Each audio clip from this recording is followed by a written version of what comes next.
Pour ne rien manquer, abonnez-vous maintenant. Émission spéciale.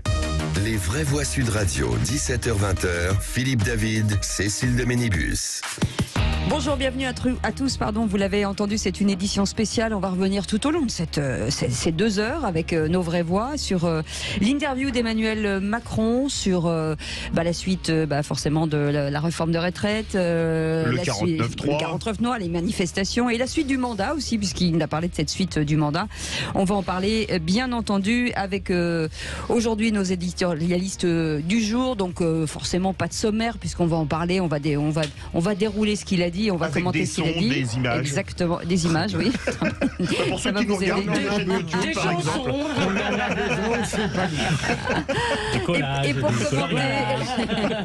Et pour commenter cette édition spéciale, Philippe Bilger est avec nous. Bonsoir Philippe, bienvenue. Ma chère Cécile. Président de l'Institut de la Parole, Elisabeth Lévy, directrice de la rédaction de Causeur. Bienvenue Elisabeth, comment ça va? Mais ça va super. Bon, écoutez, très bien.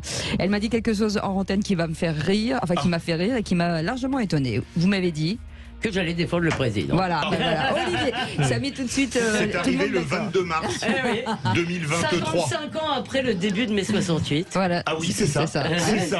Pas mal. Et Olivier d'Artigol est avec nous, éditorialiste politique. Bonjour Olivier. Bonjour. Vous êtes. Tout le monde a regardé, bien entendu. Tout le monde était rivé devant sa télé. C'était rapide, mine de rien. C'était assez rapide. C'était assez rapide. C'est pas trop long par rapport à d'autres fois. C'est assez étonnant à nos âges d'être devant la télé à 13h. C'était un parfait moment. Alors vous avez vu ce folklore disant que ça permettait de s'adresser aux provinciaux qui entre midi et 2 rentrent chez eux. Ils ont cette image bucolique, donc fou, dans les provinces, on a la toile cirée, on a le poste télé devant. C'est ça. C'est le premier jour du printemps, le barbecue. Et on n'a pas de télécommande. J'ai plein de copains à Pau qui m'ont dit, mais dis-leur que je ne peux pas rentrer chez moi entre midi et 2. Je vais commencer à quand même contredire un peu mon cher ami Olivier, parce que voyez-vous, les clichés, c'est un cliché, ont souvent une petite part de vérité. Il se trouve que tous les gens que je connais qui rentrent chez eux entre midi et 2h, et j'en connais, ils habitent tous en province. Voilà. Mais c'est vrai que c'est vrai. On va chercher forcément l'électorat d'Emmanuel Macron. Quand on l'électorat, c'est ça. Les gens d'un certain âge, ceux qui sont capables de nuances et d'écouter, comme Elisabeth et moi. Une main tendue. Guillaume est avec nous au 0826 300 300. Bonsoir Guillaume. Bonjour Guillaume. Oui, bonsoir à tous et à toutes. Guillaume, merci d'être avec nous. Vous êtes notre 4e vraie voix du jour. Vous allez donc pouvoir commenter cette interview que vous avez regardée, j'imagine. Eh ben oui, j'ai regardé. Alors, je vous avoue que j'aurais largement préféré regarder le JT de 13h de notre regretté Jean-Pierre Pernaut. Plutôt que de regarder Emmanuel Macron, je l'ai fait parce que j'étais chez mon télétravail, mais je l'ai fait par principe. Je vous avoue que voilà. Vous l'avez fait pour nous aussi. Oui, pour bien parler évidemment. avec nous. Un petit mot sur... Bien sûr. Déjà, je vous suis très régulièrement sur d'autres chaînes. Je vais pas la citer, je vais pas faire de pub, mais ils sont omniprésents, omniscients, omnipotents. Ils sont partout. Vous pouvez les retrouver partout. Et c'est pour ça qu'on les aime et qu'on les garde chez nous, en tout cas. Un petit mot sur les journalistes, le choix des journalistes. Ils ont été Marie-Sophie Lacaro totalement dans le micro. Julien. Non, médiocre, c'est offensant. Ils ont fait ce qu'ils ont pu, et notamment elle. Marie-Sophie Lacaro. Mais c'était un monologue. Franchement. Ils se sont un petit peu bouffés tous les deux. Coupés par deux vagues questions. J'hésite à être aussi élégante que Philippe ou à dire ce que je pense. Je vais peut-être passer mon tour parce que je vais pas trouver de termes trop gentils. Non, franchement, je vois pas très bien pourquoi il y avait des journalistes. Ils étaient inutiles. Et il y avait quand même quelques relances qui s'imposaient. Et alors, on peut en rater une, on peut en rater deux. Les rater toutes, c'est quand même un peu embêtant. J'ai été assez poli. Oui, vous étiez très bien. Cette idée. Après, il y a marqué parlons vrai. Il y a toujours cette idée renforcée par le fait que l'entretien s'est tenu au palais de l'Élysée, qu'il s'adresse quasiment à un monarque républicain. Il y a beaucoup de déférence. La politesse est quelque chose, mais le fait de ne pas mettre la plume, ou plutôt le micro dans la plaie, et sur des moments assez récurrents de cet entretien où le président a pris quelques libertés avec la vérité, que le journaliste ne puisse pas dire non, Monsieur le Président, vous ne pouvez pas dire ça, et voilà pour quelle raison vous ne pouvez pas le dire. Alors, en tout cas, dès le début de l'entretien, Emmanuel Macron est revenu sur le débordement qui a eu lieu dans les manifestations depuis l'activation du 49.3 et le rejet des motions de censure. Écoutez. Je vous le dis ici avec beaucoup de solennité, nous sommes une grande nation et un vieux peuple. Il se dote de responsables qui ont une légitimité politique, président de la République, des parlementaires, qui sont élus par lui. Il y a des légitimités qui existent. Les syndicats ont une légitimité. Quand ils défilent, qu'ils manifestent, ils sont en opposition à cette réforme. Je les respecte. Ils défendent leur point de vue. Et d'ailleurs, c'est protégé par la Constitution, le droit de manifester, de pétition. Il y a une légitimité. Et d'ailleurs, le gouvernement, comme le Parlement, a essayé de tenir compte de ces manifestations et d'intégrer une partie de ces colères. On y reviendra. À côté de ça, non. À côté de ça, je vous le dis, dans le moment que vivent nos démocraties, quand des groupes utilisent l'extrême violence pour agresser des élus de la République, qu'ils soient parlementaires aujourd'hui ou maires, malheureusement chaque semaine, quand ils utilisent la violence sans règle absolue, parce qu'ils ne sont pas contents de quelque chose, alors là, ça n'est plus la République. Or, la démocratie... Convenez, Monsieur le Président, un ordre, ce ne sont pas des propos qui sont à même d'apaiser ce qui se passe ce sont des aujourd'hui dans les propos rues. qui clarifient. Ce sont des propos qui clarifient. Quand les États-Unis d'Amérique ont vécu ce qu'ils ont vécu au Capitole, quand le Brésil a vécu ce qu'il a vécu, quand vous avez eu l'extrême violence en Allemagne, aux Pays-Bas, ou parfois par le passé chez nous, je vous le dis très nettement, il faut dire on respecte, on écoute, on essaie d'avancer pour le pays, et je vais y revenir parce que je veux qu'on parle du fond de cette réforme, mais on ne peut accepter ni les factieux, ni les factions. Mais à côté de ça, il y a des millions de Français qui manifestent. Oui, mais ceux-ci, il faut les écouter, il faut écouter leur colère et y répondre. Beaucoup de réactions, on va vous en donner deux avec Cécile. La première, je vous donne Esther Benbassa, sénatrice Europe Écologie Les Verts. Évoquer les assauts du Capitole à Washington et des lieux de pouvoir au Brésil, une honte. Nous parlons d'un mouvement pacifique, légal et légitime de protestation sociale. Quelqu'un a proposé d'envahir Matignon ou de mettre l'Assemblée à sac. Point d'interrogation, on reviendra sur une autre oui, Philippe ou les factions et les factions. Comme je serai un peu plus rapide, sûrement, c'est le seul point sur lequel j'approuve totalement Emmanuel Macron dans la dénonciation des violences, des factions et des factieux. Et pardon d'allonger un petit peu, je pourrais discuter sa distinction entre la foule et le peuple, qui serait représenté uniquement par les élus. Là où je trouve que son raisonnement manque un peu de pertinence, c'est qu'il n'a pas hésité à discriminer parmi les élus en excluant certains de l'arc républicain, en gardant les autres. Mais sinon, j'approuve totalement sa dénonciation. Mais comparaison n'est pas raison. Il est déraisonnable aujourd'hui d'établir une égalité, une équivalence entre des actes qu'on réprouve, notamment depuis l'utilisation du 49.3 et ce qui peut se passer le soir, notamment à Paris, et le processus trumpiste qui a amené à ce qui s'est passé au Capitole. Ce n'est pas la même chose, ce n'est pas la même dimension, ce n'est pas la même réalité. Enfin, c'est ce qu'il veut dire. Oui, c'est pas la comparaison. Elle n'est pas peut-être pas habile, elle est peut-être exagérée, mais elle n'est pas non plus délirante. Et évidemment, tous ceux qui font semblant de croire que Emmanuel Macron visait le mouvement social sont de mauvaise foi. On sait très bien de quoi il parlait à ce moment-là. Donc, si vous voulez, oui, moi, enfin, même au-delà de ça, moi, j'approuve beaucoup de choses de ce qu'il a dit. Le seul problème, si vous voulez, d'abord, c'est qu'il aurait dû le dire bien avant pour l'essentiel, et notamment sur le fond de la réforme, et surtout, si le but était de déminer la colère, que moi qui commence, je trouve un peu surjouée, toute cette colère, en partie. Oui. Mais comment dire, si l'objet c'est un fait, quoi qu'on en pense, c'est intéressant ce que vous dites. Donc si l'objet était de le déminer, je vois pas à quoi ça a servi. Est-ce que vous pensez, comme Elisabeth Lévy, que cette colère dehors, à l'extérieur, est surjouée, 0,826 ? Un peu surjouée, pas totalement, un peu surjouée. Voilà. Le François Omeril, le patron des syndicats des cadres, dit que c'est une provocation, en fait, ce qu'il a dit. La comparaison avec Bolsonaro et Trump, c'est quand même de la provocation. Même François Omeril, qui n'est pas un extrémiste, le dit. Non, je rejoins ce qu'a dit Elisabeth. Ça n'est peut-être pas très habile. Mais factieux, c'est quand même fort. Mais il voulait... factieux, c'est vrai. Non, mais il voulait montrer à quel point... c'est fasciste. Hein. Non, mais attendez, Philippe. gardez votre indignation dans votre propos de tout à l'heure. J'en ai pas aujourd'hui. Mais il voulait montrer les outrances que peuvent prendre des foules exaltées ou exacerbées par autre chose. Mais c'est pas seulement des outrances, c'était totalement, excusez-moi, des gens qui vont casser la gueule, qui vont saccager une permanence d'un élu. Non, mais on parle de, c'est ça dont il parlait aussi. Et vous aviez posé une question, Cécile. Non, mais ou peut-être. C'était François Ombril, c'était la réaction de François Ombril de la CGC. Qui disait que c'était de la provocation. Non, alors c'est pas de la provocation, parce qu'alors si on considère que les propos pertinents du président sont de la provocation, que va-t-on dire des autres? Là, il me semble que sur ce plan-là, il a été pertinent.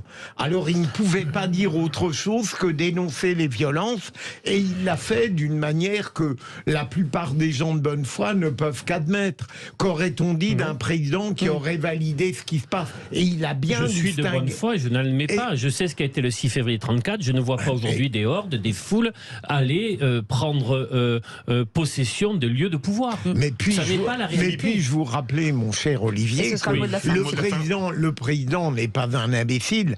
Il a pris des références actuelles ou anciennes. Ça n'est pas pour dire que c'est la même chose. Tout de même, vous pouvez admettre. Les vrais voix ne le disent pas. On en parlera bien entendu tout au long de cette émission jusqu'à 19h. Dans un instant, on va revenir sur les compromis dont parlait Emmanuel Macron et qu'il regrette qu'aucune force syndicale n'ait proposé de compromis. Je peux vous dire que ça fait réagir. Vous êtes syndicaliste, appelez-nous au 0826 300 300. On vous attend jusqu'à 19h. À tout de suite. Émission spéciale. Les vraies voix Sud Radio, 17h-20h, Philippe David, Cécile de Ménibus.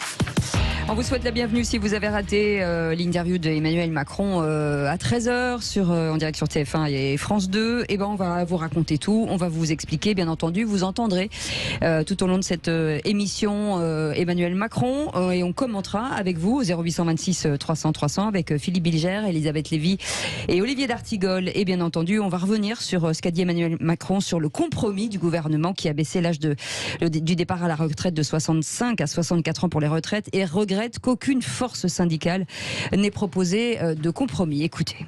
La majorité au Sénat n'est pas une majorité qui soutient normalement ni le président de la République ni celle de l'Assemblée. Elle a enrichi ce texte, elle l'a modifié, mais enfin elle a adopté quelque chose qui va dans le même sens. Plusieurs élus de l'opposition venant de la droite républicaine ont décidé de voter ce texte et de ne pas voter la motion de censure. Il faut les respecter, c'est les associer aussi. Ils ont le sens des responsabilités. Je regrette qu'aucune force syndicale n'ait proposé un compromis. Et c'est ça aussi, il faut voir depuis le début. Là où historiquement, les forces syndicales pouvaient proposer des compromis. Faites pas 65 ans, 63 ans et demi, augmentez la durée. On nous a dit aucune réforme. Vous n'avez commis aucune erreur. De ne pas réussir à convaincre. Mais en même temps, je constate qu'il y a aussi une tendance dans nos démocraties à vouloir s'abstraire du principe de réalité. Et ça, c'est aussi sans doute les conséquences d'une situation après le Covid, où pour beaucoup de nos compatriotes, mais aussi des forces politiques, syndicales, je note que le secrétaire général de la CFDT, pour qui j'ai estime et respect, était allé devant son congrès en proposant d'augmenter les durées. Il n'a pas été suivi par son propre... Mais il avait cette volonté de faire travailler davantage. Il nous aurait proposé un compromis. D'ailleurs, le gouvernement a changé les choses. On n'est plus à 65 ans en 2030, mais 64 ans et une accélération de l'augmentation de la durée de cotisation. Mais il n'y a pas eu de proposition de compromis. Donc le compromis, il a été fait par le gouvernement, après ces concertations. Il a été fait avec le Parlement. Mais nous devons avancer. Parce que c'est l'intérêt supérieur de la nation. Mais il y a un compromis c'est très rapide. Sur le diagnostic, sur les enjeux démographiques et financiers, il peut y avoir un compromis.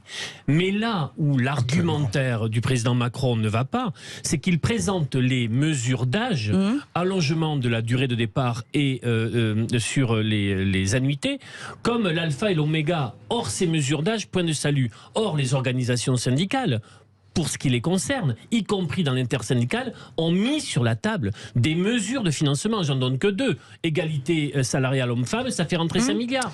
Si on augmente de 10 points l'activité des seniors, ça fait rentrer 10 milliards supplémentaires. Si vous mettez la contribution sur les dividendes, on triple la mise. Mais Olivier a raison, mais j'aurais un autre argument. Là, il me semble de mauvaise foi, tout de même, parce que il n'a pas donné... Non, Olivier, bien sûr que non. Mais le président, là, sur ce plan, est de mauvaise foi. fois dans la mesure, il n'a jamais raffolé du dialogue syndical, mais ça, il a le droit. Mais là où le raisonnement sur les 64 ans est totalement discutable, c'est que, rappelez-vous ce à quoi j'avais adhéré immédiatement, et réfléchissant, je m'étais contredit, heureusement, lorsqu'Elisabeth Borne dit « il y a un cap infranchissable, c'est les 64 ans ». Autrement dit, ils auraient dû discuter de ce qui d'emblée avait été décidé intangible par le gouvernement. Là, il y a de la mauvaise. Alors, juste une petite réaction de Philippe Martinez qui dit « Ces propos sont du foutage de gueule et du mépris vis-à-vis des millions de personnes qui manifestent. Cette interview est lunaire. Pour lui, tout va bien, j'ai tout fait bien et il ne se passe rien dans la rue. » Non, alors, sur la partie dialogue avec les syndicats, oui, il charrie grave, pour le dire rapidement, parce qu'il a même refusé de les recevoir, ce qui est assez impoli en réalité. On peut considérer, surtout des syndicats qui ont réussi à faire leur réunion comme ça, on peut au moins leur manifester pas le moment. De la considération en les recevant, même pour pas forcément pour leur dire oui, je vais faire ce que vous dites, mais ça, c'était vraiment déraisonnable. En revanche, ce qui me fait marrer, c'est qu'il dit on s'affranchit des réalités. Ça, moi, je le pense depuis longtemps. C'est-à-dire, on se raconte des histoires que nous ne sommes pas comme les autres. J'aimerais que nous ne soyons pas comme les autres. C'est-à-dire qu'on soit un peuple tellement plein d'ambition, d'allant, d'énergie. Exact. En fait, on est un peuple qui se bat pour sa retraite. Excusez-moi, c'est pas non plus spécialement glorieux. Je vois que personne ne tient ça en ligne de mire, mais excusez-moi, moi, ça me déprime complètement que mon pays ne se mobilise que pour sa retraite. C'est ça notre rêve. C'est ça le rêve français. C'est ça qu'on a à dire au monde, si vous voulez. Et quand il dit on s'est affranchi de la réalité, oui, mais d'abord, ça fait 40 ans. 2, il en a bénéficié et il a creusé le truc. Parce que, si vous voulez, on a été complètement dingue avec cette histoire d'argent magique, mais l'addiction à la dépense publique, elle ne date pas de là. On continue à avoir Dernier budget en équilibre, c'est 74. Comment ? Dernier budget en équilibre, c'est 74. Voilà, donc c'est pas du tout Emmanuel Macron qui l'a inventé, mais il s'est moulé là-dedans. Et bien sûr, c'est pour ça qu'il a parti de son discours, quand il parle de notre situation financière. Entre nous, l'Italie a fait cette retraite... Mais Elisabeth, sa réforme ne fait gagner qu'un milliard. D'accord, mais on oublie une chose dans cette affaire de retraite, qu'on oublie toujours, parce qu'on ne dit pas du tout, et en fait, on n'a pas besoin de tout cet argent. La réalité, c'est que si on ne mettait pas 30 milliards de nos impôts dans les caisses de retraite des fonctionnaires, notre système ne serait pas du tout équilibré. Donc il faut arrêter de se le raconter. Allez, 0826 300 300, Gérald est avec nous de Montpellier. Bonsoir Gérald. Bonsoir Gérald. Oui, bonsoir à tous. Vous vouliez réagir sur ce fameux compromis et sur le fait qu'aucune force syndicale n'était proposée justement de compromis. Non, mais évidemment c'est une sombre blague parce que vous l'avez dit, les syndicats n'ont pas été reçus par Macron, à défaut parce qu'il les a refusés tout simplement. Mais je voulais surtout intervenir par rapport à son élocution, si je peux me permettre. Dans son intervention, il a parlé à qui? Parce qu'il a parlé à son électorat, à celui qui l'a mis en place pour la deuxième fois. Il n'a pas parlé aux Français, il n'a pas parlé à moi par exemple qui travaille justement pour ceux qui l'ont mis en place. Ce n'est pas pour rien qu'il a choisi en fait le Trésor. Le Trésor, c'est qui? Vous avez des retraités et des chômeurs en fait. Oui, vous ne vous sentez pas du tout concerné en fait. Bien sûr que non. J'ai 40 ans, la retraite pour moi c'est encore très loin. Et pour l'instant, ce qu'on me demande, c'est que demain, certainement qu'il y aura une capitalisation qui va être faite grâce en fait au fonds d'investissement, BlackRock, etc. On le sait que c'est pris en charge évidemment par eux. Il n'écoute pas son peuple. Et je pense que c'est un défaut car il ne fait que monter en fait la rage des Français. Il cherche les Français, il les provoque de par son discours, de la manière dont il s'adresse, c'est certain. Il doit proposer en fait tout simplement pour moi une dissolution pour calmer tout le monde et rabattre en fait les cartes. Mais tant qu'on vous a, Gérald, le fait qu'il s'ouvre, qu'il demande à Elisabeth Borne d'élargir justement, est-ce que ça va changer quelque chose? De faire rentrer peut-être d'autres... Élargir qui? À quoi? C'est quoi le discours? C'est quoi? Élargir en fait dans son ministère, de recevoir en fait des différents types partis de l'opposition? C'est ça en fait l'idée? Non, prendre quelques républicains qui n'ont qu'une envie, c'est de rejoindre. Donc on parle de qui? On parle de ceux qui n'ont pas voté la motion de censure, ceux qui étaient d'accord tout simplement au Sénat et à l'Assemblée nationale pour voter en fait tout simplement cette loi. À vous entendre, Gérald, c'est plus la lutte des classes, c'est la lutte des places. Mais exactement. En fait, vous voyez ce qu'il est en train de faire, c'est le seul qui arrive en fait tout simplement à faire en sorte que les gens ne croient plus en rien et notamment en la politique. Parce qu'en fait, évidemment, excusez-moi, je finis. Il compte évidemment sur ça pour la réélection de son parti dans les diverses élections en fait. Et en plus, il a perdu les mairies, il perd les régions, il perd les départementales, il va perdre les européennes, il perd tout. Sauf évidemment les présidentielles parce que derrière il y a des calculs. L'estime de lui-même, il la perd pas. Voilà. Merci beaucoup Gérald. On vous sent remonter et on comprend. Merci beaucoup de nous avoir appelé au 0826 300 300. Et le standard vous est ouvert. Et bien sûr, et puis on reviendra dans quelques instants pour justifier la nécessité de la réforme des retraites. Emmanuel Macron assume avoir choisi l'intérêt général du pays. Ça aussi, ça fait réagir sur les réseaux sociaux. 0826 300 300. On revient dans un instant. Philippe Bilger, Elisabeth Lévy et Olivier d'Artigol sont avec nous jusqu'à 19h. Émission spéciale. Les vraies voix Sud Radio, 17h-20h, Philippe David, Cécile de Ménibus. On vous souhaite la bienvenue, c'est les vraies voix, comme à peu près 67 millions de Français. On va commenter forcément ce qu'a dit le président de la République à 13h. 67 millions, c'est à peu près le nombre de personnes qui écoutent les vraies voix en ce moment. C'est ça. Un peu plus parce qu'on a beaucoup d'étrangers qui nous écoutent de l'étranger. On a un boulard, nous on est comme un certain, mais bon, je dirais pas. Philippe Bilger est avec nous, Elisabeth Lévy est avec nous, Olivier d'Artigol est avec nous, vous bien sûr.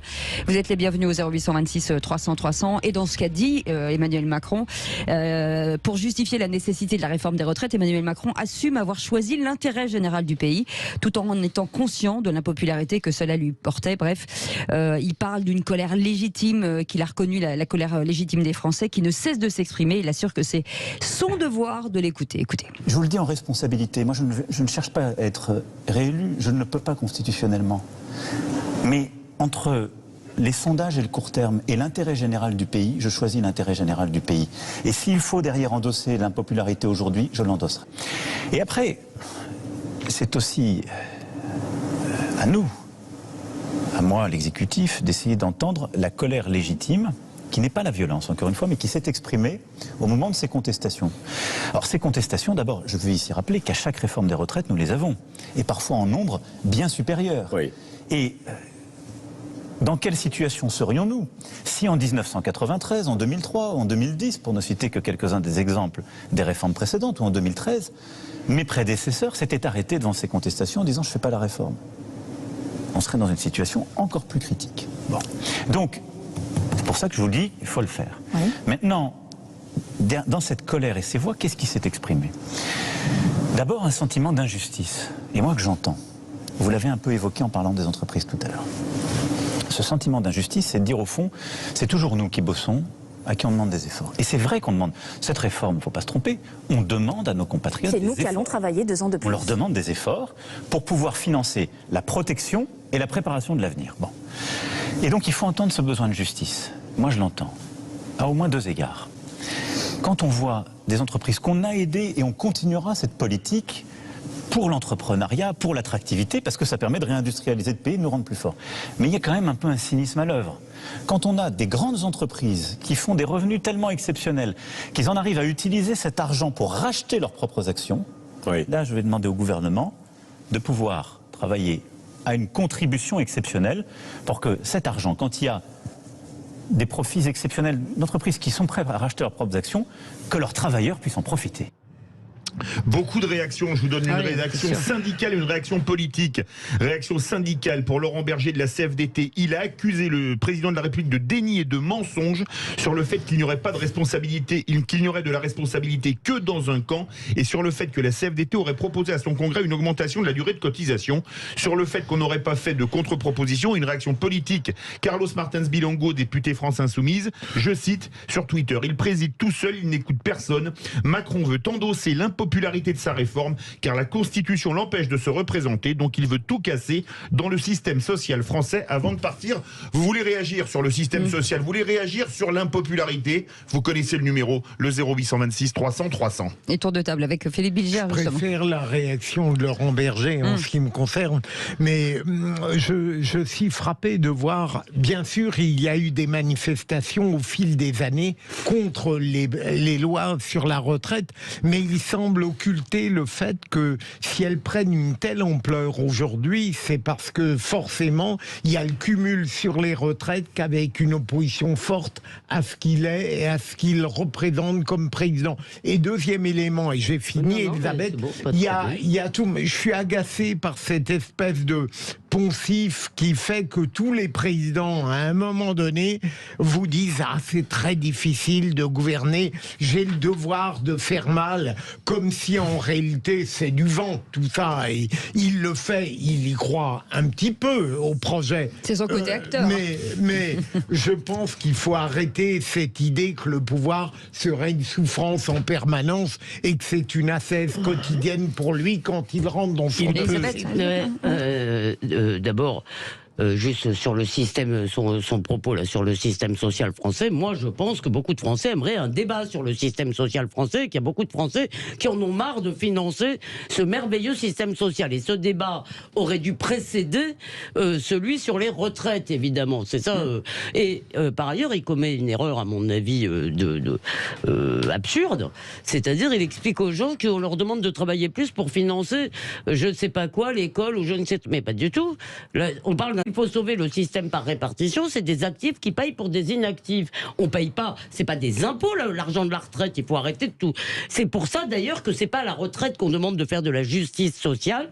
Il y a tout un système de redistribution dont l'objectif est la justice sociale. La retraite, c'est pas ça. Tu cotises, tu ramasses, on fait des ajustements, mais globalement, c'est pas du tout. Donc lui-même introduit, je trouve, de la confusion. Une totale confusion dans son propos. Okay. Et par ailleurs, il semble, là Olivier va me le dire, il a bien dit n'importe quoi sur ce qu'a proposé la CFDT.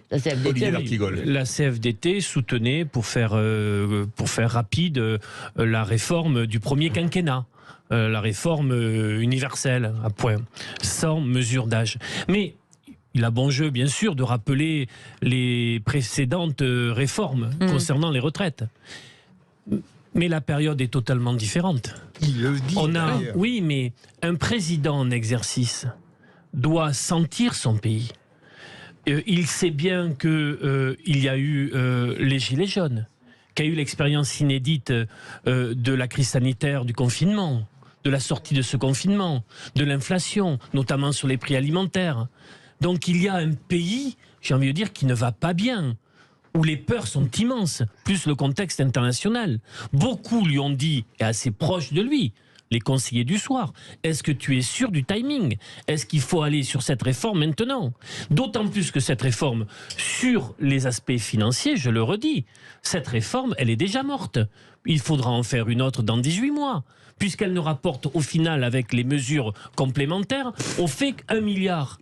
Pour permettre de se baigner dans la Seine dans un an, c'est 1,4 milliard, pour prendre une comparaison qui peut faire sourire. C'est utile de se baigner dans la Seine. Tout ça pour ça. Donc il y a quelque chose. Et sur l'argumentaire de la réforme, c'est eux qui se sont emmêlés les pinceaux. C'est eux qui nous disent au début, ça permettra de payer l'hôpital et le transport public, etc. Oui, c'est eux qui nous disent... la retraite à 1 200 € C'est eux qui nous minimal. disent ça. Et pour terminer, si on ne le fait pas, on sera attaqué par les marchés financiers. Alors que cette réforme est faite pour les marchés financiers.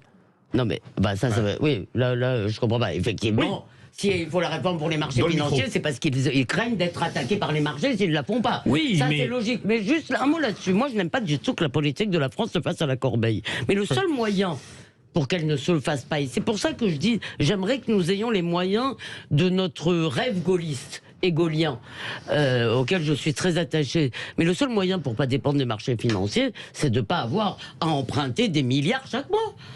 Mais je crois que on se rend absolument pas compte de la réalité de cette contrainte-là. Hein. On croit que non, ça en voilà, ça va tomber, mais un jour, ça va plus tomber. Un jour, on pourra plus emprunter ou on va se prendre 2 points sur nos taux d'emprunt dans les dents. Et là, depuis le on va les reprendre. Ils ont pris 2 points en plus, oui. Oui, un jour, on va se prendre des taux qu'on ne pourra pas payer. Ça, c'est vrai. Là, on discutera plus du tout de savoir si Macron est gentil ou pas. Je vous dis tout de suite. Sur l'impopularité dont il parle, en disant qu'il est conscient de cette impopularité, est-ce qu'il est vraiment conscient? Il se met en cohabitation avec les Français. C'est-à-dire que j'assume l'impopularité. Je sais que je ne pourrais pas regagner que je pourrais pas regagner de points en termes de popularité. mais il assume assez crânement. Et j'ai même envie de dire qu'il le fait d'une manière assez, pas désinvolte, mais oui, assumant crânement cette impopularité. Il y a quelque chose qui relève aussi du désamour maintenant avec son peuple. Parce que là, vous pensez que c'est de l'impopularité ou du désamour? Parce que c'est quand même important. Est-ce que Emmanuel Macron peut reconquérir une certaine popularité? Il était à 28% dans le dernier sondage IFOP pour le JDD et Sud Radio de dimanche dernier. Venez nous le dire au 0826 300 300. Je crois qu'il ne peut pas se défaire de lui-même, tout de même, parce que lorsqu'il dit « je sais que je ne peux plus me représenter », ça aurait pu le conduire, en définitive, sans transiger trop, à proposer des aménagements, des amendements, discutant réellement avec les syndicats. Il aurait proposé en souplesse une loi sur les retraites, et mon Dieu, il aurait continué sereinement son quinquennat jusqu'en 2027. Il n'était pas obligé, contraint une politique de dureté absolue pour nous démontrer qu'il est inflexible. Non mais quand même, excusez-moi, une politique de dureté absolue, mais là je crois qu'on est... Par rapport au dialogue. Ah, par rapport au dialogue, mais le fond de sa politique, si vous voulez, l'idée que cette loi est d'une dureté absolue, me semble... Vous êtes dur parce que la pénibilité, oui, ma chère... Je suis dur, je vais vous dire simplement une chose, c'est que la réalité, c'est que pour tous les gens qui ont les boulots les plus pénibles et qui ont souvent effectivement des carrières déjà hachées... Ils prennent 2 ans. Pardon, je n'ai pas fini. Ils prennent 2 ans. Je n'ai pas fini, merci Olivier. Pour tous ces gens, ça ne va pas changer parce qu'ils allaient déjà à 64 ans et souvent au-delà. Donc il faut arrêter. Pardon, Olivier, si ça t'embête pas, je veux dire, c'est ça une discussion. Mais franchement, juste sur l'impopularité. Moi, si vous voulez, je me demande si on a le choix d'un côté contre le modèle Chirac ou Hollande. Je ne fais rien, comme ça, effectivement, je ne risque absolument pas l'impopularité. Je fais le roi fainéant, d'accord? Et les quinquennats Chirac et Hollande ont été des catastrophes pour notre pays, d'accord? Industrie, tout ça, enfin, tout le dur. Pas juste la rigolade, mais le dur, ça a été une cata, le nucléaire, j'en passe et des meilleurs.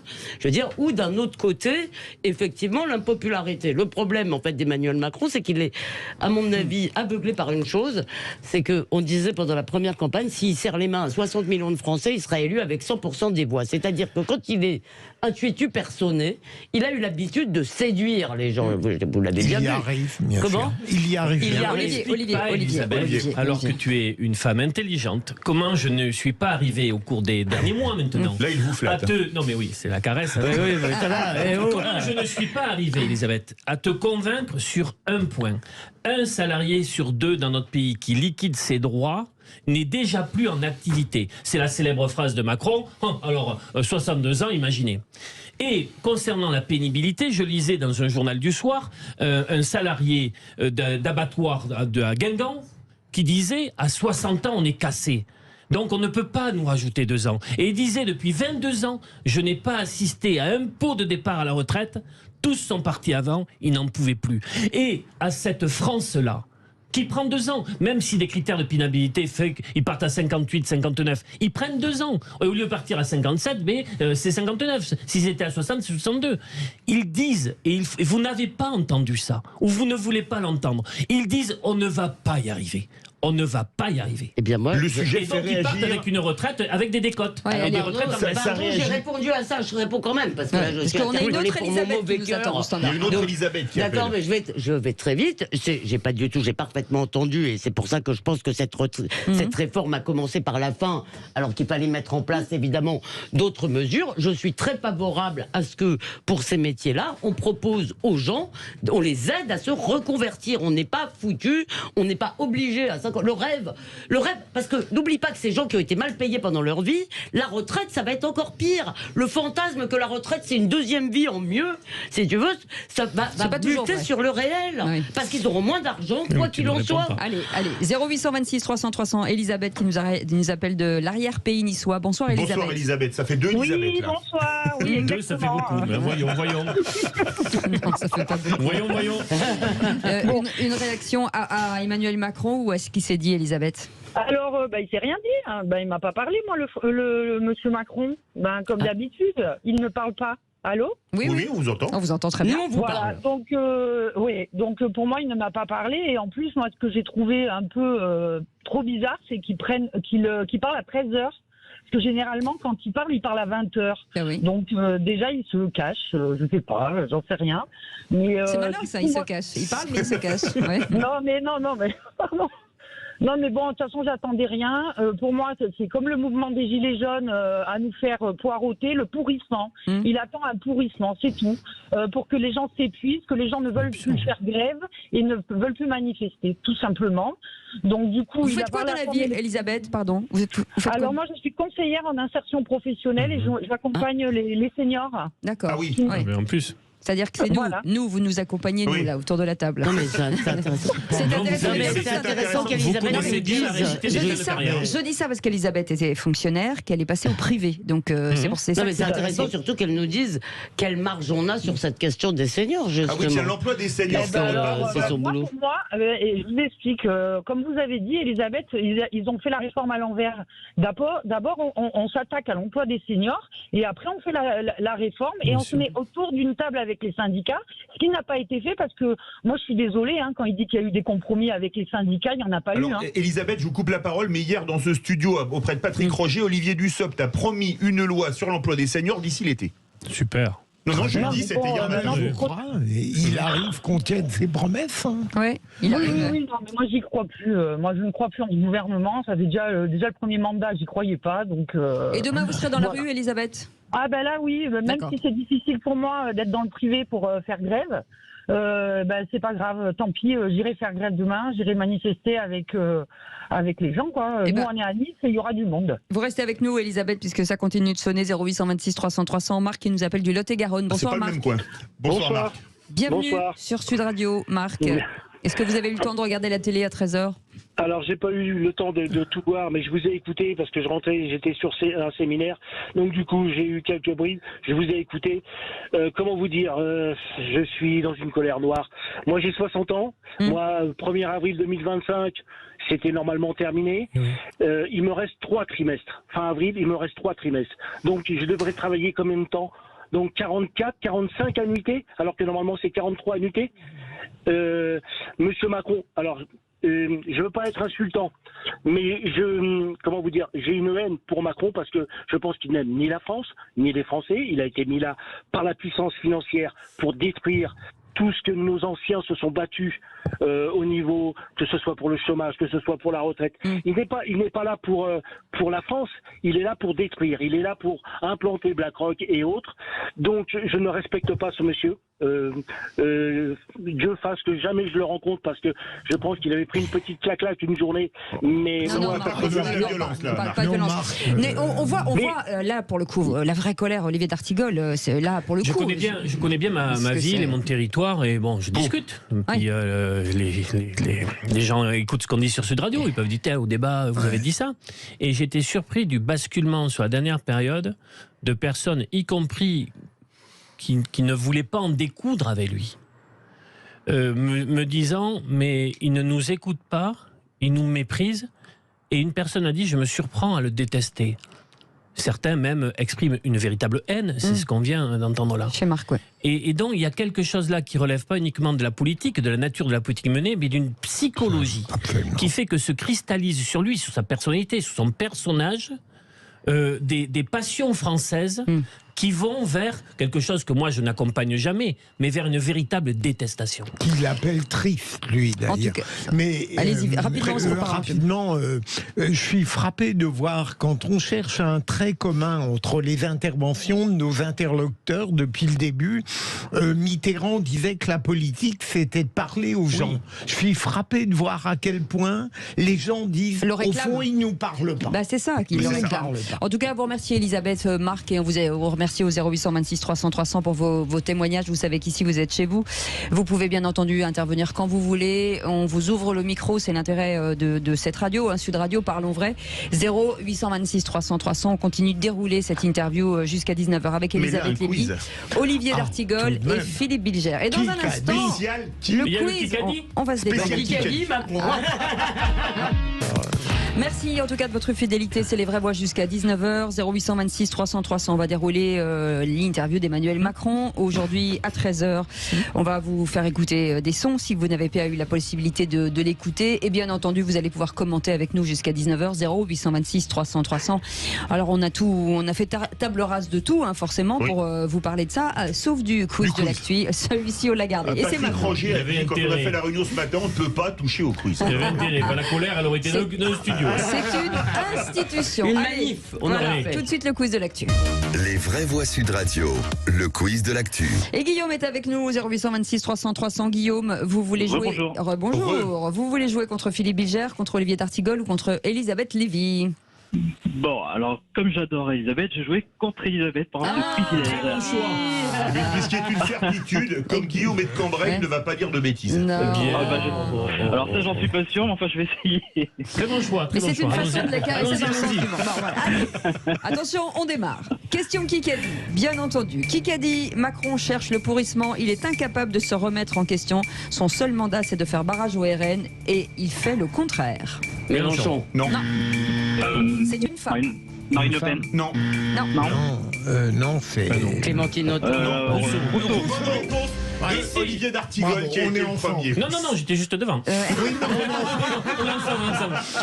Hier, je me battais, François Debois, on était d'accord. Guillaume, vous venez de marquer 2 points. Bravo. Ils étaient tellement nombreux à pouvoir dire ça. Kikadi numéro 2. Kikadi, la foule est au peuple ce que le cri est à la voix. Pour répondre à Emmanuel Macron sur la foule qui n'aurait pas de légitimité face au peuple qui s'exprime. Bonne réponse. Je dis en même temps. On peut lui donner. Non. Je déteste ça. On lui donne. Non, c'est effectivement Elisabeth Lévy. Mais c'était bien mélanchonné. Attendez, Houston nous parle. Oui, c'était Elisabeth Lévy, exactement. Question Kikadi. La seule vraie annonce de cette allocution est que le combat contre l'immigration et de masse n'est plus une priorité pour le gouvernement. Marine Le Pen. Non. Et c'est une faute. Bravo. Il a dit. Bravo. Ciotti, le patron. Il fait que ça d'écouter la radio et lire les journaux. Mais il est utile, 4-2 pour Guillaume. Attendez, il y a une petite tension là, on va se descendre. Ils sont tendus comme des strings. Oui, mais il précipite. Encore un Kikadi. Emmanuel Macron se comporte comme une sorte de forcené enfermé dans le château de l'Élysée qui ne veut écouter personne. Pas non. Non. Pas loin. Autain. Non. Garrido. Lachaud. Non. C'est un homme. Léon. Bonne réponse d'Elisabeth Lévy. Manuel Bompard. 4-4. Dis donc. Je lis la défaite dans son regard. Attention, c'est un Kikadi. Après les retraites, l'immobilisme n'est pas une option, c'est la garantie du déclassement. Philippe. Non, c'est moi. Ça a été le plus rapide. Ça c'est vrai. Édouard Philippe. Bravo Bruno. Heureusement parce que sinon il allait nous brûler une poubelle. Kikadi, tiens. On fait un petit point sur les 6-4. 6-4 pour Guillaume. 6-4 pour Guillaume. Kikadi, le dépôt pétrolier de Fos-sur-Mer, on va le reprendre. La CGT. Mathéo. Matteux. Ça se prononce Matteux. Mais c'est bon. Matteux. C'est 6-6. On lui laisse. Philippe, on lui laisse. On ne vous entend pas. Et ce sera la dernière question Kikadi. Il y a encore assez de diversité parmi. Il n'y a pas encore assez de diversité parmi les grévistes. Rocaille Diallo. Non. Ça aurait pu, mais non. Non, c'est un homme. Un homme. Qu'est-ce que c'est? Diversité. C'est côté Bonne réponse. Diversité des branches professionnelles. Bonne réponse. Philippe Martinez. Allez, Allez, une Bon, petite c'est moi qui dernière. vais brûler une poubelle. Mais tu as fait un bon score. Une petite dernière très courte. Guillaume, écoutez bien. Le rôle du laquelle celle-là? Le rôle du président. Le rôle du président, c'est de chercher à apaiser, pas de donner le sentiment de jeter de l'huile sur le feu. Mais tout le monde l'a dit. Non, je l'ai vu, mais je ne sais plus qui. Tout le monde l'a dit. On va vous aider, Guillaume. C'est un LR. Retailleau. Non. Ah bah non. Marleix. Bonne réponse. Bravo. Je sais pas, Ottavio, c'est Marlex. Bravo. On va écouter, c'est clair, c'est net. Guillaume, bravo. Oui, bravo Guillaume. Bravo à Elisabeth Lévy qui a fait une belle perf. Mais je vais faire une manif. Bravo. Oui, vous restez avec nous, Guillaume, vous bougez pas, vous restez avec nous. Je ne bouge pas. Merci Guillaume, en tout cas de nous appeler. Et dans un instant, on va revenir sur encore cette interview d'Emmanuel Macron sur le fait que cette réforme des retraites ne lui fait pas plaisir. Alors ça aussi, ça fait réagir. Vous restez avec nous, 0826 300 300. On est ensemble jusqu'à 19h. À tout de suite. Émission spéciale. Les vraies voix Sud Radio, 17h-20h. Philippe David, Cécile de Ménibus.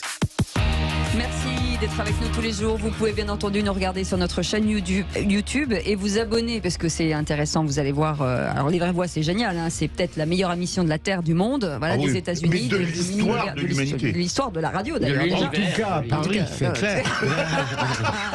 Un vulgarisme.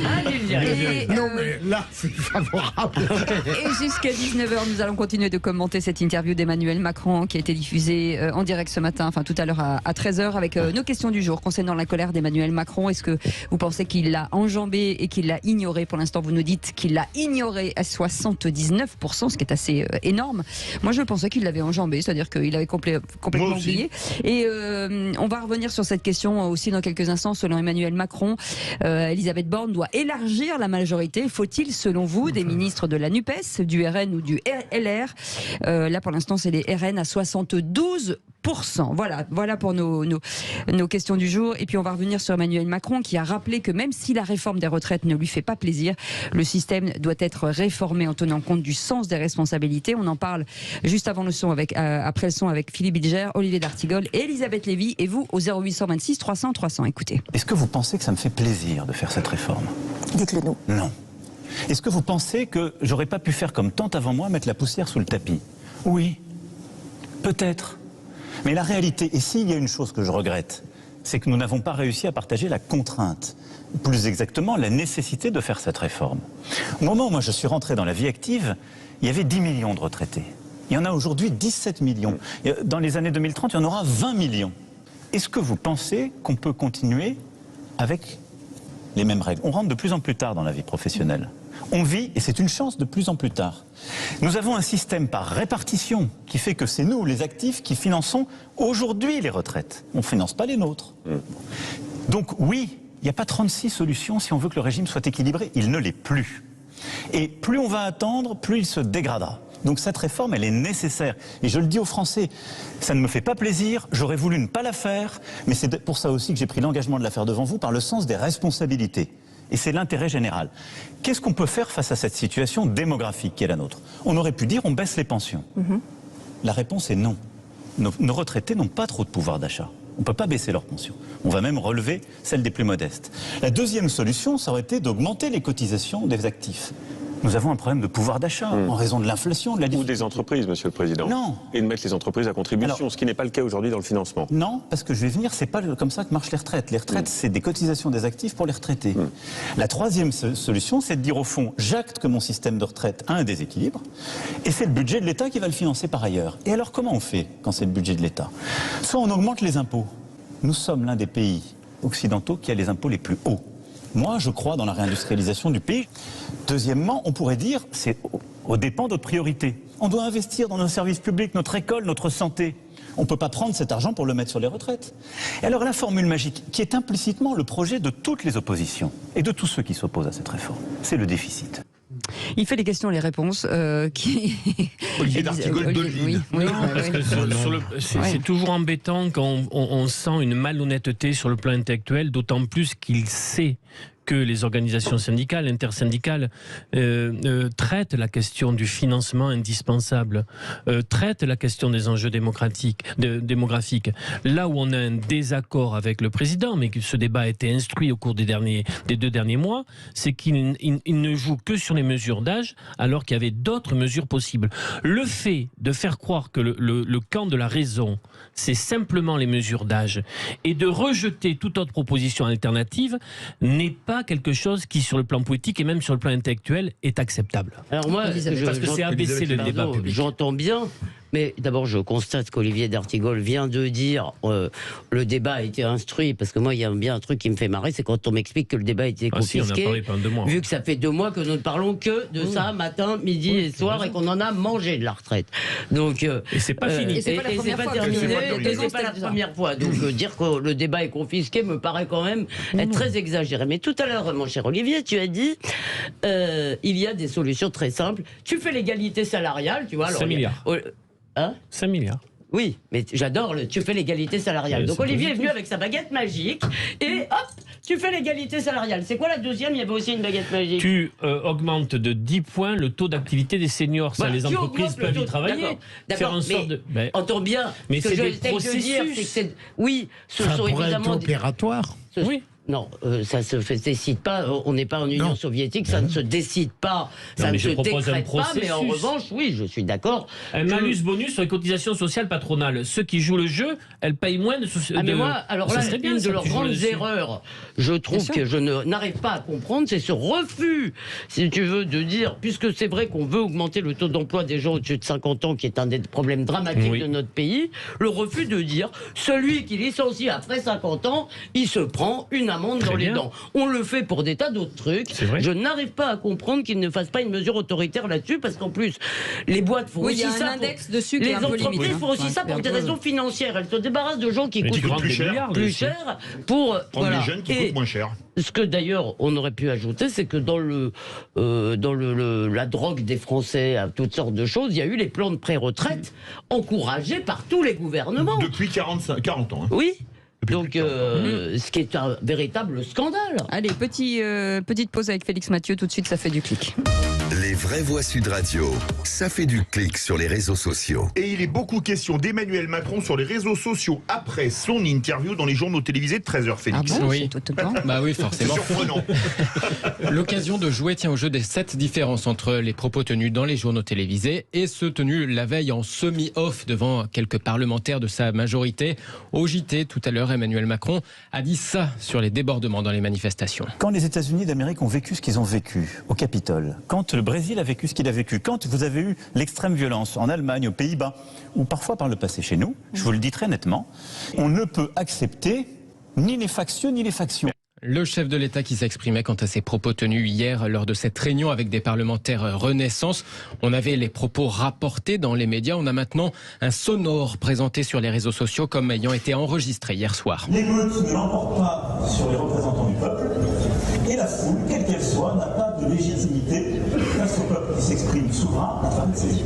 L'émeute ne l'emporte pas sur les représentants du peuple et la foule, quelle qu'elle soit, n'a pas de légitimité face au peuple souverain qui s'exprime à travers ses élus. Une déclaration qui alimente de nouveau les procès en mépris à l'encontre du locataire de l'Élysée. Des meutes, les Français seraient donc maintenant traités comme des chiens, écrit l'un. Oui, il a bien qualifié hier les manifestants de meutes lorsqu'il a reçu les parlementaires Renaissance, s'étrangle un autre en partageant ce sonore. Certains se demandent si le président a voulu dire l'émeute en 2 mots, les meutes, ou bien l'émeute en un seul mot, L', émeute, meute ou émeute. En tout cas, dans un premier temps, un article du Monde a retranscrit ce off avec le mot émeute, mais depuis la transcription en 2 mots, les meutes semble bien l'avoir emporté. Bon, en tout cas, au-delà de ça, il y a ce qu'il a dit à la télé ce midi et qui est avéré. Et on a le président du groupe écologiste, Guillaume Gontard, qui a vivement réagi à la comparaison avec les émeutiers du Capitole. Le prince président nous a gratifié à l'heure méridienne de sa bonne parole. Totalement hors sol, il a annoncé continuer à avancer à marche forcée. Totalement hors sol, il a osé comparer l'un des plus grands mouvements populaires de notre histoire à la sédition factieuse des suprémacistes blancs envahissant le Capitole. Totalement hors sol, il a insulté les manifestantes et les manifestants sans avoir un mot pour condamner les exactions de la police qui, sous vos ordres, tabasse, nasse, jette des grenades en pleine tête, roule à moto sur les gens, intimide et arrête n'importe qui, n'importe quand, sous le regard alarmé du défenseur des droits. De son côté, Manon Aubry, eurodéputée LFI, réagit à une autre phrase du chef de l'État. Je regrette qu'aucune force syndicale n'ait proposé un compromis. Peut-être fallait-il accepter de les recevoir, les syndicats, pour pouvoir entendre leurs propositions plutôt que dérouler le tapis rouge à Jeff Bezos pour lui offrir la Légion d'honneur, lui rétorque Manon Aubry. Voilà, autre réaction peu convaincue, cette fois à droite de l'échiquier politique. Pourquoi cette intervention, se demande Éric Zemmour sur Twitter. Un exercice d'autosatisfaction, le vide de la pensée, la complaisance de la presse, le triptyque du macronisme depuis 7 ans. Enfin, de son côté, Nicolas Dupont-Aignan tweet: en regardant cette interview, je persiste et signe, ce président est dangereux et déséquilibré. Olivier d'Artigol, vous vouliez réagir tout de suite? Non, Elisabeth. Moi, alors déjà sur la complaisance de la presse, je trouve que Zemmour charrie grave, parce que c'est rare précisément qu'un mouvement social soit soutenu aussi unanimement par la plupart des médias, vraiment presque tous, et qu'un pouvoir soit aussi unanimement critiqué par la plupart des médias. Entre nous, faire entendre même une vague défense du président est assez rare ces jours-ci, donc je trouve ça d'assez mauvaise foi de parler de la complaisance de la presse. Petit mot de Philippe Bilja, mais on n'a pas le temps. Rapidement, je peux. Allez-y, c'est juste sur la police, on continue à confondre l'usage de la force légitime par la police avec la violence. Et deuxième élément, on continue le processus qui a commencé avec les Gilets jaunes. On met sur le même plan les actions de la police et celles de ceux qui l'agressent. Eh bien, vous restez avec nous dans quelques instants. On va revenir sur son soutien à Elisabeth Borne, que tout le monde pensait sur le départ. Vous me dites ce que vous en pensez, est-ce que vous êtes d'accord? Est-ce qu'elle doit rester? Est-ce qu'elle doit partir? 0826 300. Est-ce qu'il faut élargir la majorité? Est-ce qu'il faut l'élargir? Et pour l'instant, on vous propose la NUPES, les LR et les RN. Vous dites et les RN à 72%. Bienvenue, c'est Les Vraies Voix, on est ensemble jusqu'à 20h. Émission spéciale. Les Vraies Voix Sud Radio, 17h-20h, Philippe David, Cécile de Ménibus. Merci d'être avec nous et merci de nous suivre de plus en plus nombreux, en tout cas les Vraies Voix, mais aussi Sud Radio en général. On va revenir sur cette interview d'Emmanuel Macron à 13h tout à l'heure, avec Philippe Bilger, Elisabeth Lévy, Olivier d'Artigol, et vos appels au 0800 26 300 300. Et on va revenir sur ce moment où Emmanuel Macron a réaffirmé son soutien à sa première ministre Elisabeth Borne et qu'il espère qu'elle puisse élargir autant que possible le gouvernement. Le président a par ailleurs tenu à rendre hommage aux députés LR qui n'ont pas voté la motion de censure lundi. Écoutez. Elle a ma confiance pour conduire cette équipe gouvernementale. Et ce que je lui ai demandé, sur la base de ce que je viens de vous dire, et aussi du cap des priorités, on y reviendra je pense dans le cours de notre discussion, de bâtir un programme législatif et un programme de gouvernement en lien avec le président de l'Assemblée et la présidente de l'Assemblée nationale et le président du Sénat que j'ai vu hier, pour avoir à la fois moins de textes de loi, des textes plus courts, plus clairs, pour aussi changer les choses pour nos compatriotes de manière plus tangible, tout ne passe pas par la loi. Et donc dans ce contexte, il faut agir au service de nos priorités, de nos compatriotes, le faire de manière très concrète avec les élus sur le terrain, avec les services de l'État, et tout ne passe pas par la loi, et on passe trop par la loi dans notre République, et ensuite de bâtir un programme de gouvernement pour que les choses soient plus claires et ambitieuses et apaisantes. Et dans ce contexte-là, le mandat que je lui ai donné, c'est de continuer à élargir cette majorité autant qu'elle le pourra, avec les femmes et les hommes de bonne volonté qui, de droite et de gauche, ou du côté de l'écologie, sont prêts sur les priorités que j'ai fixées, que je vais vous rappeler, et le programme de gouvernement que la Première ministre va travailler, à avancer avec elle. Peut-être au texte par texte, je ne suis pas en train de dire qu'on peut bâtir aujourd'hui des accords de gouvernement et de coalition. On ne l'a pas fait au début du quinquennat, c'est pas notre tradition politique. Edouard Philippe le demande. Mais par des accords. Voilà. Oui, mais je suis obligé de regarder de manière très lucide que c'est ce qu'on a tenté au début du quinquennat et ce qui n'a pas été fait. Par contre, il faut avoir beaucoup d'estime et de respect pour de nombreux parlementaires qui sont venus en soutien de son texte. Ils n'étaient pas la totalité d'un parti. C'est pour ça que je dis que c'est dur de bâtir des coalitions. Oui. Mais il y a des individualités politiques avec leurs convictions qui sont prêtes à travailler avec les forces de la majorité. Et donc je souhaite que la Première ministre puisse bâtir justement cet élargissement de la majorité dans les semaines à venir. Oui, il faut lire le sous-texte. D'abord, dans cet entretien, il semble indiquer que le 49.3 est une décision de Matignon. Alors que quand on lit les offs, on se rend bien compte qu'il y a quand même la main présidentielle qui a appuyé très fort.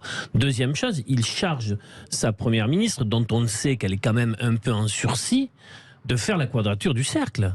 Parce que aller chercher qui, à partir du moment où n'est pas mis sur la table, on sent que ça peut être du débauchage. À partir du moment où n'est pas mis sur la table, ce que propose Édouard Philippe dans Le Figaro, ou Jean-Louis Bourlange dans un autre journal hier, c'est-à-dire une coalition avec un processus à l'allemande, j'ai envie de dire. Rachida Dati Quitte à sur Sud Radio, quitte à ce que ça prenne 2-3 semaines, mais véritablement une coalition qui tient au vent. Là, on a le sentiment que c'est du rapiessage. Philippe Bilger, c'est pas un peu le baiser de la mort pour LR, ce qu'il a dit là? Non, parce qu'il y a déjà au sein de LR des gens qui, depuis plusieurs mois, souhaiteraient avoir ce baiser de la mort. Et donc, moi, je serais moins pessimiste pour qu'Olivier là-dessus. Elisabeth Borne, il est évident qu'il n'allait pas lui dénier son soutien au cours de l'entretien d'aujourd'hui. Et elle a été vaillante et dévouée. Et vous avez raison, Olivier, il semble qu'elle ait accepté le 49.3 la veille seulement lorsqu'elle a été convaincue quand Ciotti a donné des chiffres.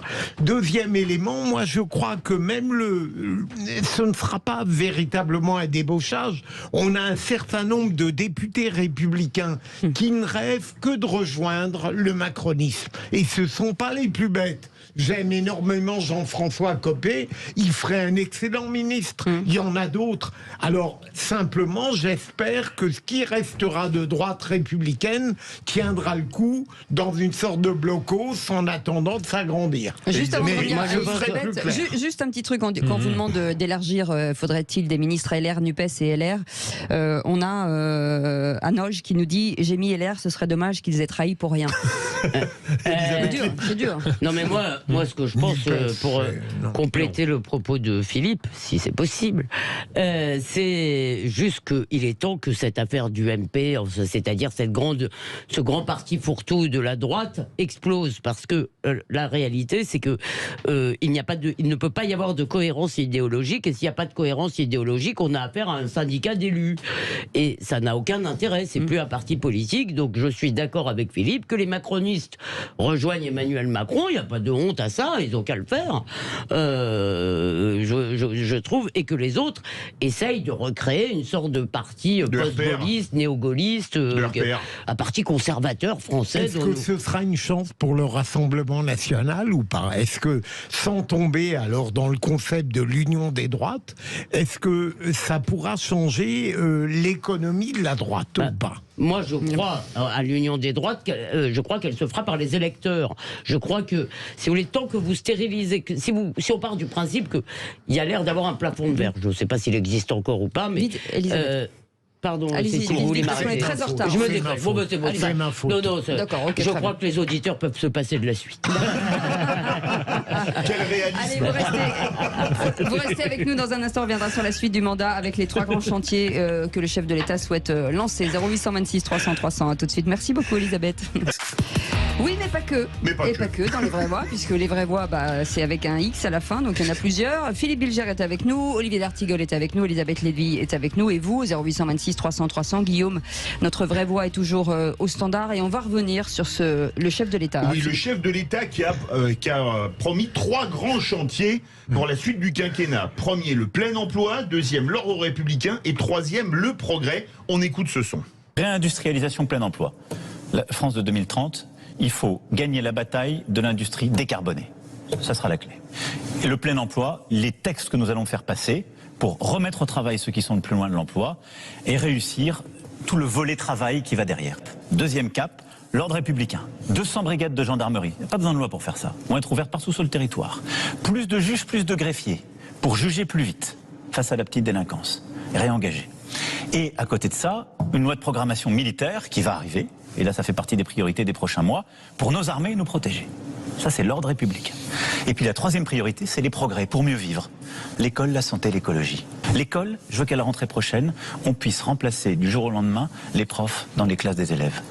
Et la deuxième chose, qu'on réponde dans la ruralité et qu'on améliore, parce qu'on a des baisses d'effectifs, parfois il faut fermer, on continuera à devoir fermer des classes ou des établissements, mais qu'on améliore la réponse avec parfois les écoles les classes multiniveaux, nos internats ruraux, qu'on réponde aux besoins de la ruralité sur le scolaire, qu'on réforme le lycée professionnel, indispensable pour être juste avec nos jeunes et les amener vers l'emploi ou la formation. Ça c'est l'école. La santé, pour cette année, donner un médecin traitant à nos compatriotes, ils sont 600 000.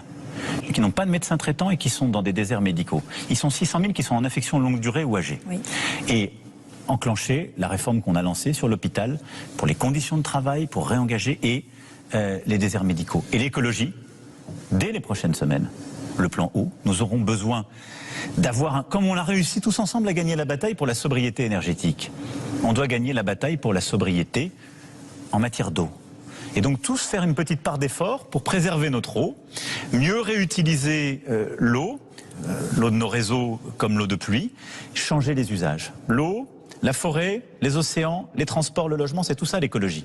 C'est des vies concrètes, mais il faut accompagner pour une transition juste et durable. Voilà le cap. Le plein emploi, la réindustrialisation, l'ordre républicain et mieux vivre les progrès avec l'école, la santé et l'écologie. Est-ce qu'on n'est pas un peu dans le vœu pieux? Je prends un seul exemple. Un remplaçant le premier jour de l'absence d'un prof, sachant qu'aujourd'hui on n'a pas assez de profs et que quand il y a 100 places à un concours, il n'y a que 80 candidats. Vous avez raison Philippe, de la même manière qu'il avait su avec talent faire oublier que le grand débat national lui avait été imposé en réalité par les Gilets jaunes, là j'ai l'impression qu'il déroule comme un programme présidentiel en laissant penser que rien ne s'est produit en France qui justifie ces nouvelles promesses et ces nouveaux engagements qui sont d'autant plus douteux que, par exemple, sur la réindustrialisation, oula, c'est terrible. Il a dit que ça avait déjà fortement commencé, ça allait très bien. Oui. Donc tout ça alors qu'on est à 9% du PIB comme la Grèce. Juste un petit mot, je reviens sur ce qu'a dit Éric Ciotti quand même, je vous l'ai dit tout à l'heure, mais je vous le répète, la vraie annonce de cette allocution est que le combat contre l'immigration de masse n'est plus une priorité. Oui, on n'a pas bien. En fait, il cite ce texte qui devait donc être présenté au Sénat dans sa version telle qu'elle a pu circuler. Il a presque annoncé le saucissonnage de ce texte-là, sans qu'on ne sache très bien ce qui était retenu, ce qui n'était pas retenu, avec un calendrier incertain. Nous savons très bien aujourd'hui qu'il n'y a pas de majorité dans la version initiale du texte à l'Assemblée sur ce texte. Apparemment, les mesures consensuelles dans ce projet de loi seront adoptées en premier. C'est-à-dire les mesures pour favoriser l'immigration. Ouais. C'est une loi qui est essentiellement une loi de régularisation. Ouais. Alors que, pour le coup, les Français, ou beaucoup de Français, demandent, eux, une restriction drastique et de l'immigration et du système social qui joue la pompe aspirante à ce sujet. Donc, ça, déjà, on peut s'asseoir dessus. Mais surtout... Est-ce que c'est une faute, comme dit Éric Ciotti ? Il me semble... Bah oui, évidemment, mais c'est surtout que c'était, encore une fois...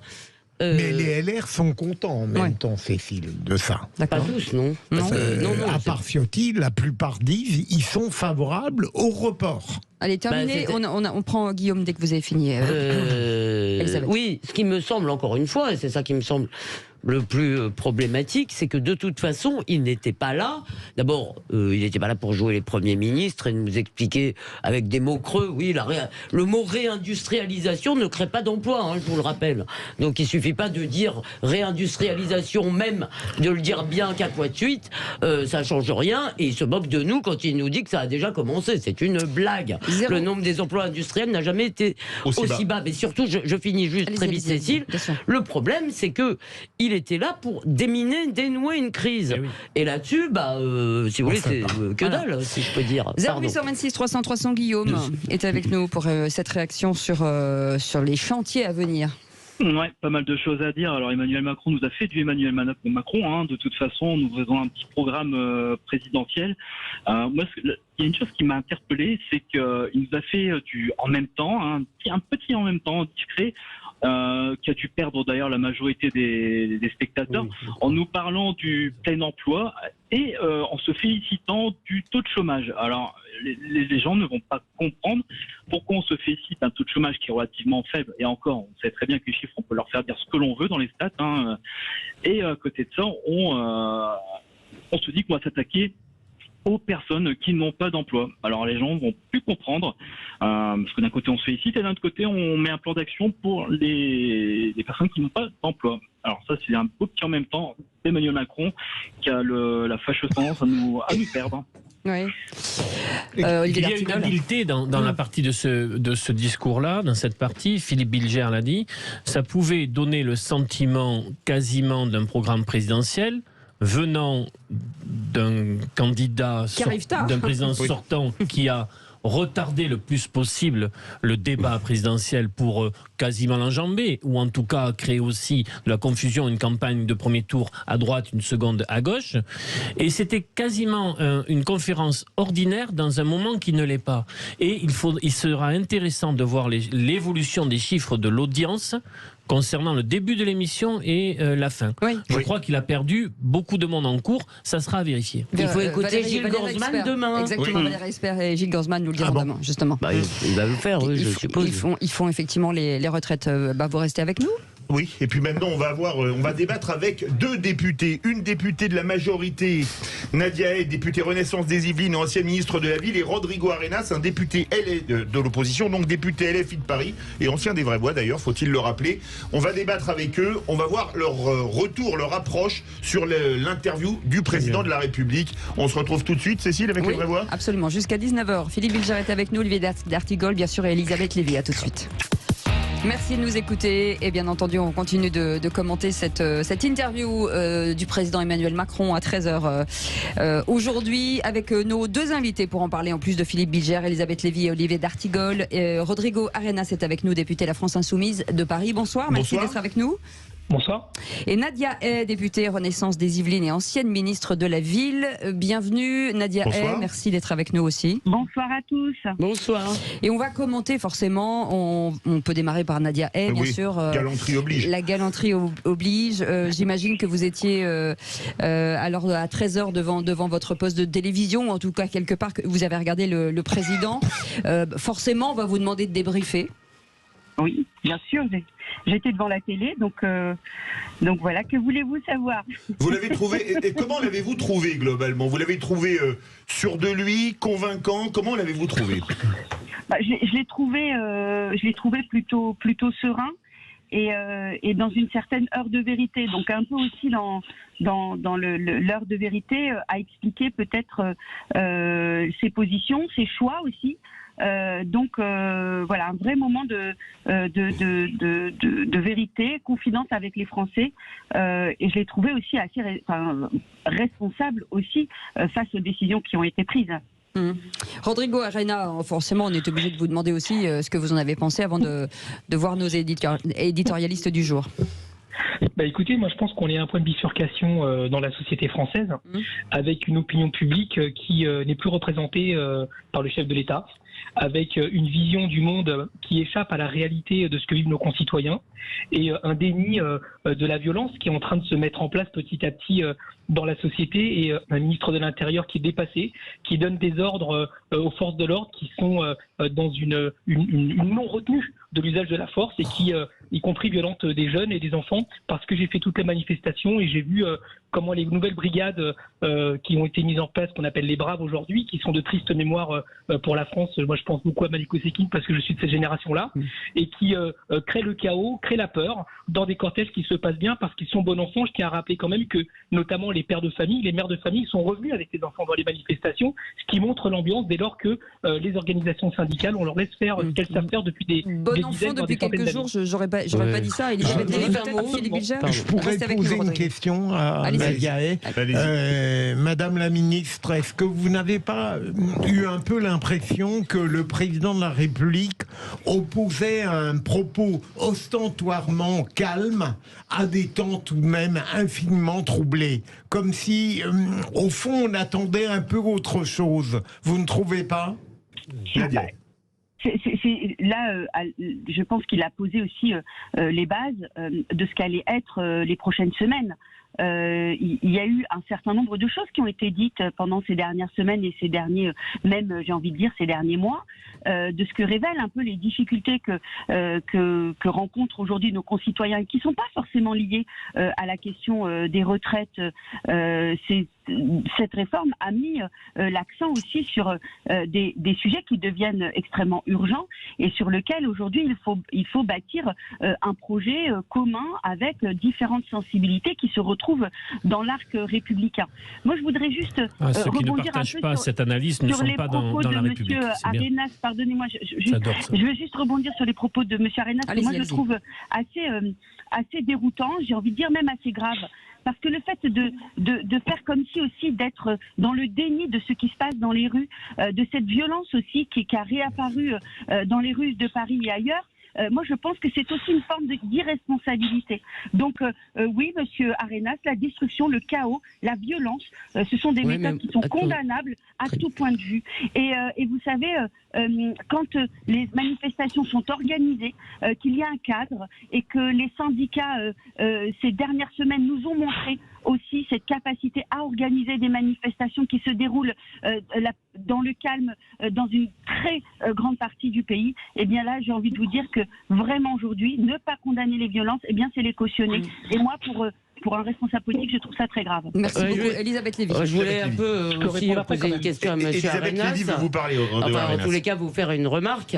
En un mois, il y a 400 policiers et gendarmes qui ont été blessés. En une semaine, 100 à peu près. Que je sache, à ma connaissance, les forces de l'ordre ont le droit d'exercer la force légitime. Merci Philippe. La violence légitime face à des gens qui ne respectent pas les règles, évidemment. Et quand cette force n'est pas proportionnée, ils sont immédiatement l'objet d'une enquête et de mesures. C'est un corps extrêmement contrôlé, nous le savons tous, nous l'avons vu, Philippe le dit, c'est le plus contrôlé. Et je trouve que dans votre parti, il y a cette fâcheuse tendance, si vous voulez, à cogner sur la police et à se réjouir des violences. J'ai entendu Jean-Luc Mélenchon dire c'est super, les mobilisations spontanées, c'est-à-dire des violences urbaines, soyons clairs. C'est super, c'est là que ça se passe.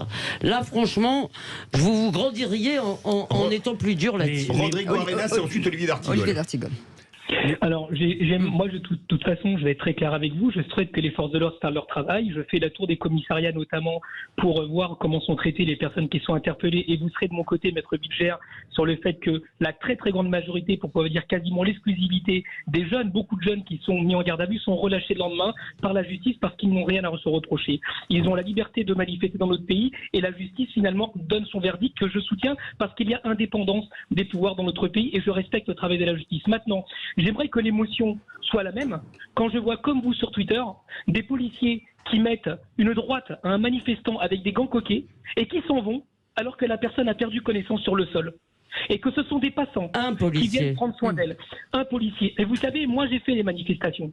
Et je vois des forces de l'ordre qui interviennent et qui sont dans la provocation aussi. Maintenant, si vous voulez m'entendre dire que les forces de l'ordre n'ont pas à faire le travail, vous vous trompez de client, je pense qu'elles doivent faire leur travail. Par contre, ce que je vous dis aussi, c'est qu'elles reçoivent des ordres qui sont le contraire de celles qu'elles recevaient au début des manifestations qui se passaient très bien. Et nous avons félicité Madame Lévy, vous le savez, les forces de l'ordre dans leur intervention au début de ce mouvement. Sauf qu'au bout de quelques temps, il faut dire que le pourrissement a été mis en place et que je pense, oui je pense, parce que je suis quelqu'un de responsable, qu'on cherche la police à les pousser à la faute et à pousser aussi les manifestants à la faute parce que vous conviendrez avec moi que les Black Blocs dans les manifestations sont de l'histoire ancienne. Donc je ne l'accepte pas d'être traité d'irresponsable par des personnes qui aujourd'hui, comme le dit Madame Hay, sont dans le déni, c'est-à-dire qu'ils n'acceptent pas qu'une très grande majorité de notre population rejette cette réforme et qu'elle l'exprime de façon tout à fait pacifique, comme j'expliquais tout à l'heure, et que nous sommes comme on l'a vu hier soir. Merci beaucoup. Nous sommes en ce moment dans une situation où c'est en train de déraper, mais ce n'est pas le fait des manifestants. Vous ne pouvez pas dire ça. Petite réaction, pardon, d'Olivier D'Artigol. Je pense que nous savons distinguer aujourd'hui, y compris Elisabeth, sur des mobilisations spontanées, comme on dit, des personnes qui viennent et qui ont la possibilité de le faire pour se continuer la mobilisation contre la réforme des retraites, et des personnes qui viennent pour casser.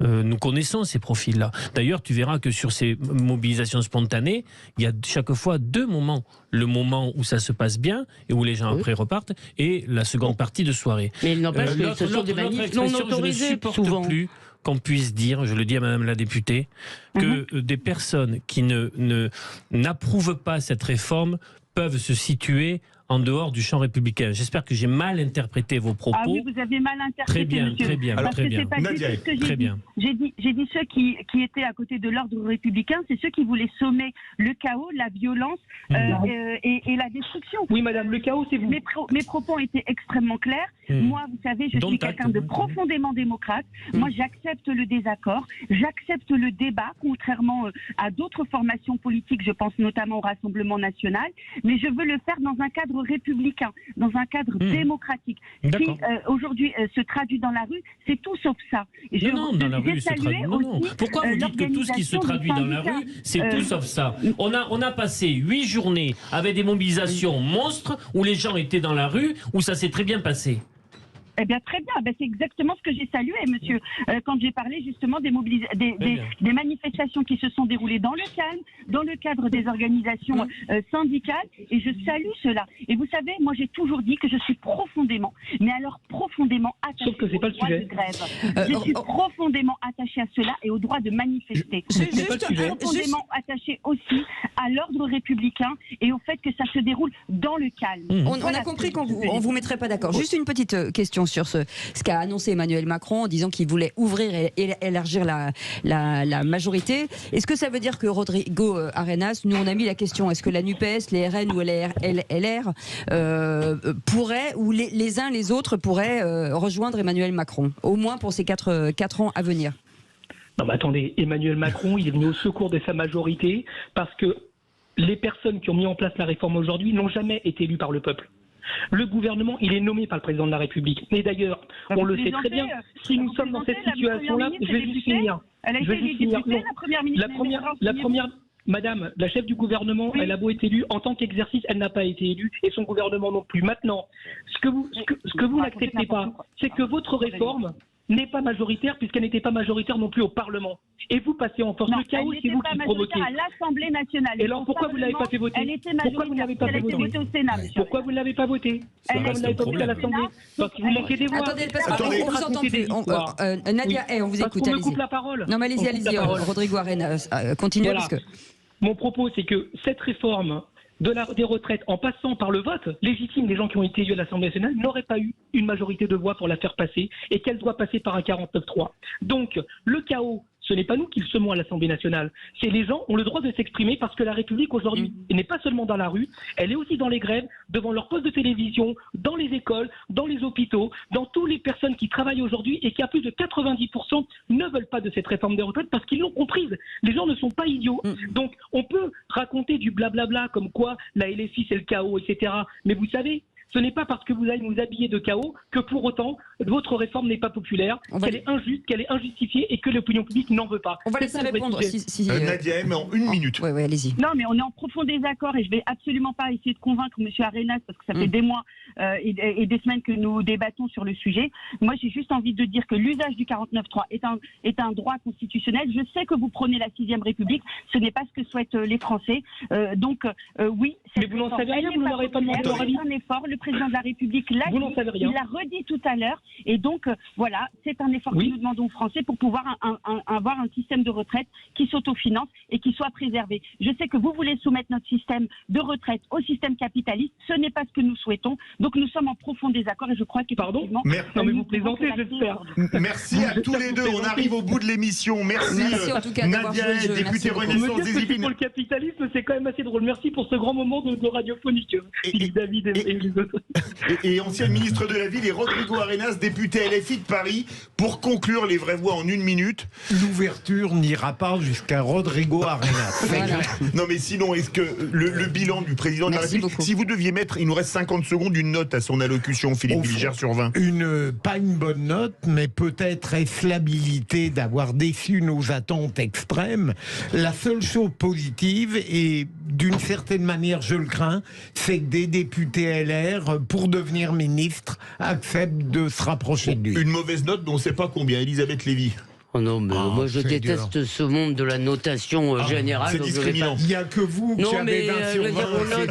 On note tout le monde, Non, j'aimerais mieux qu'il y ait des notes à l'école et on n'est pas à l'école. Encore une fois, il y avait des éléments dans son discours hors contexte, si vous voulez, qui me semblent intéressants, mais simplement c'est pas le bon moment et il n'a pas répondu au cahier des charges de cet entretien. Et la seule vraie voix qui a été prof, il était très largement hors sujet. C'est un problème. Pour ça, c'est terrible. Merci en tout cas d'avoir partagé ce moment avec nous. Je vous rappelle qu'à partir de 20h, on reste en édition spéciale avec Jean-Marie Bordry. Dans un instant, on va vous parler citoyenneté. Ça va nous changer un petit peu.